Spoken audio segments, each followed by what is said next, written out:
Antes de entrar en detalle con los diagramas de flujo, que son pues las formas de más uso para la representación de algoritmos computacionales, se debe establecer que este tipo de algoritmos siguen un patrón de ejecución de tres etapas.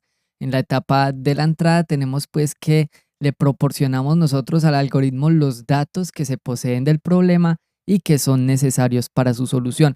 En la etapa del proceso se hace referencia a los pasos, actividades, instrucciones o cálculos que realiza el algoritmo para solucionar el problema o encontrar un resultado.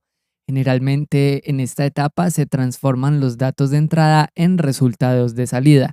Y en la etapa de la salida tenemos pues la entrega de los resultados o la respuesta dada por el algoritmo. Acercando estas definiciones a las prácticas que hemos desarrollado, podemos deducir que las entradas son todas estas definiciones de variables, las asignaciones que les damos en el algoritmo o las que el usuario ingresa cuando se usa la instrucción leer. El proceso son todas esas líneas que contienen expresiones que operan las variables para producir resultados, y la salida es lo que se le devuelve al usuario. Un diagrama de flujo es un diagrama que describe un proceso, sistema o algoritmo informático. Se usan ampliamente en numerosos campos para documentar, estudiar, planificar, mejorar y comunicar procesos que suelen ser complejos en diagramas claros y fáciles de comprender. Los diagramas de flujo emplean rectángulos, óvalos, diamantes y otras numerosas figuras para definir el tipo de paso, junto con flechas conectoras que establecen el flujo y la secuencia.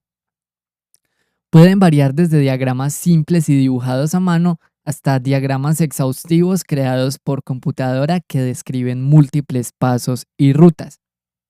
Aquí vemos dos ejemplos de diagramas de flujo. Vamos a irnos entonces a la parte izquierda.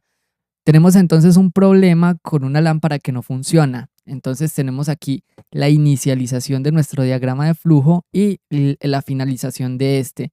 Estos dos bloques son bloques de decisión, por lo que se hace una pregunta. ¿Está enchufada la lámpara? Entonces, este resultado va a arrojar un tipo de dato booleano, verdadero o falso. Y dependiendo del resultado, entonces va a tomar una u otra dirección. En caso de que sea falsa esta respuesta, entonces se va a ir por este lado y va a ejecutar esta instrucción. En caso de que sea verdadera, entonces va a entrar a otra decisión. ¿Está quemada la ampolleta? Entonces aquí también tenemos una pregunta que tiene una respuesta booleana. En caso de que sea afirmativa, ejecutamos esta instrucción, y en caso de que no sea afirmativa, entonces ejecutamos esta de acá. Esto es lo que se llama estructuras condicionales. Esta condición entonces va a cambiar el flujo de programa dependiendo del resultado de esta instrucción que se está evaluando. Aquí tengo otro diagrama de flujo muy sencillo. Quiero café, entonces también tenemos un bloque condicional. Pregunta que si hay café hecho. Vemos que estas preguntas solo tienen una respuesta afirmativa o negativa, un resultado de tipo booleano. En caso de que sea afirmativo, entonces calentamos el café, ejecutamos esta instrucción y nos vamos hacia la otra instrucción, servir en taza y añadir azúcar. En caso de que no sea afirmativa, entonces va a ejecutar esta instrucción y el flujo entonces va a converger en esta instrucción de acá. Por último, tenemos esta otra estructura condicional, está dulce. Si no está dulce, entonces añadir azúcar, y vemos que el flujo vuelve hacia la condición, vuelve a preguntar. Si esta vuelve a ser negativa, entonces vuelve a ejecutarse esta condición, y así hasta que esta condición sea afirmativa y ejecutemos esta instrucción de acá. Aquí tenemos entonces el significado de los símbolos más utilizados para la construcción de diagramas de flujo. Ya vimos lo que es este símbolo de terminal, que es un rectángulo redondeado. Dice que representa el inicio y el final del algoritmo. Se rotula con la palabra inicio o la palabra final. En cada algoritmo solo puede estar presente un inicio y un final. Este símbolo de entrada permite la interacción con el entorno. A través de este símbolo, el algoritmo recibe datos. Indica lectura de datos. Este símbolo entonces lo podemos relacionar a la instrucción leer de PSEINT cuando le pedimos un dato al usuario y se lo asignamos a una variable. Este bloque, este símbolo de proceso se usa para indicar la ejecución de una acción, por ejemplo, una operación con las variables.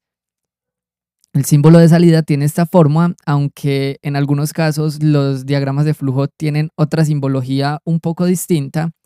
Este símbolo de salida permite la interacción con el entorno a través de este símbolo muestra resultados, indica escritura, en este caso mostrar o escribir en PSEINT.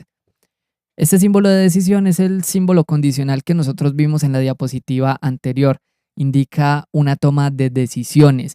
Se rotula con una expresión relacional o lógica. Estas expresiones relacionales o lógicas que nosotros las vimos muy por encima en las diapositivas anteriores, vimos que solo arrojaban resultados booleanos, por lo que son entonces ideales para aplicarlos en estas estructuras de decisión. Aquí vemos entonces un algoritmo creado en PSEINT, que es el área de un cono, que es una de las labores que te dejé en las diapositivas anteriores, donde teníamos las fórmulas. En este caso, pues entonces yo hice el código acá en esta parte y PSEINT tiene una opción que nos permite mostrar el diagrama de flujo de nuestro algoritmo. Entonces vamos a entender de qué se trata acá. Declaramos entonces el algoritmo como área cono, vemos que tenemos un inicio y un final del algoritmo. Este inicio y este final entonces se representa por este rectángulo redondeado que es algoritmo área cono y fin algoritmo, que sería este símbolo terminal que vemos acá. Vemos que escribir tiene la forma de una figura trapezoidal con una flecha hacia afuera y que tiene un color verde claro. Entonces aquí nos escribe algoritmo que calcula el área de un cono. Esto entonces es una salida, es una escritura. Aquí tenemos entonces lo que es un rectángulo. Esto es un proceso, el proceso de la definición de radio, generatriz, altura, área como datos reales. Vemos que aquí hay otra escritura, ingrese radio, y vemos que aquí ya hay una entrada de datos. Vemos que es la misma figura geométrica, pero que tenemos diferentes colores y adicionalmente la dirección de la flecha está cambiando para indicarnos que es una entrada. Así entonces podemos seguir analizando todo este diagrama de flujo. Vemos que esto es escribir, una escritura, esto es una entrada, esto es una salida, esto es una entrada. Esto es un proceso ya que estamos aquí pues haciendo asignaciones y fórmulas. Y por último entonces tenemos dos escrituras acá en la parte de abajo. Vemos entonces que los diagramas de flujo emplean diferentes figuras geométricas para diferentes casos, tratándose pues de algunos para escritura, algunos para lectura, otros para tomas de decisiones, etc. Y también vemos que es un diagrama de un flujo definido. Lo vemos entonces por estas flechas rojas que están indicándonos hacia dónde tomar el próximo paso.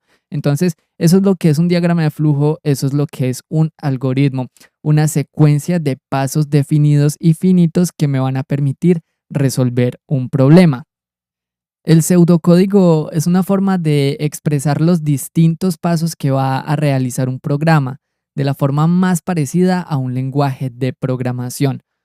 Su principal función es la de representar por pasos la solución a un problema o algoritmo de la forma más detallada posible, utilizando un lenguaje cercano al de la programación. Aprender a escribir pseudocódigo para la resolución de un problema permite hacer mucho más sencilla su programación en un lenguaje convencional. Por lo que si estás interesado en comenzar tu formación como programador y no tienes conocimientos previos, resulta muy recomendable y conveniente formarse en pseudocódigo antes de empezar a estudiar cualquier lenguaje de programación. Nosotros con PSEINT tenemos entonces a nuestra disposición el pseudocódigo que nos permitirá construir nuestros algoritmos y nuestros programas y nos permitirá entonces entender todos estos conceptos de programación que son muy útiles, muy utilizados en todos los lenguajes de programación actuales y que podemos aprender entonces desde ya utilizando estas estructuras más simplificadas. En estas últimas diapositivas te dejo una práctica de fin de sección. Aquí, por ejemplo, nos pide identificar el tipo de variable de cada uno de los siguientes ítems. Por aquí tenemos entonces que para las variables que se declaran en la tabla, diga si el identificador utilizado es correcto o incorrecto y justifique por qué. Acá tenemos que describa de acuerdo a la precedencia de los operadores en cuál orden se ejecutan las siguientes expresiones. Aquí dice que suponga que se tienen las variables A, B, C, D de tipo real, entonces nos pide declarar las variables, asignarle un número cualquiera entre 10 y 20 a cada variable y evaluar las siguientes expresiones teniendo en cuenta los valores asignados. Así que esta diapositiva, esta práctica viene acompañada pues de un pequeño código de PSEINT que tienes que desarrollar. Aquí tenemos ya dos problemas y por último te dejo entonces varios enlaces para que accedas a material multimedia adicional que te recomiendo mucho que veas. Hay unos documentales y hay unos videos donde pues explican más a profundidad los temas que hemos visto en esta primera sección.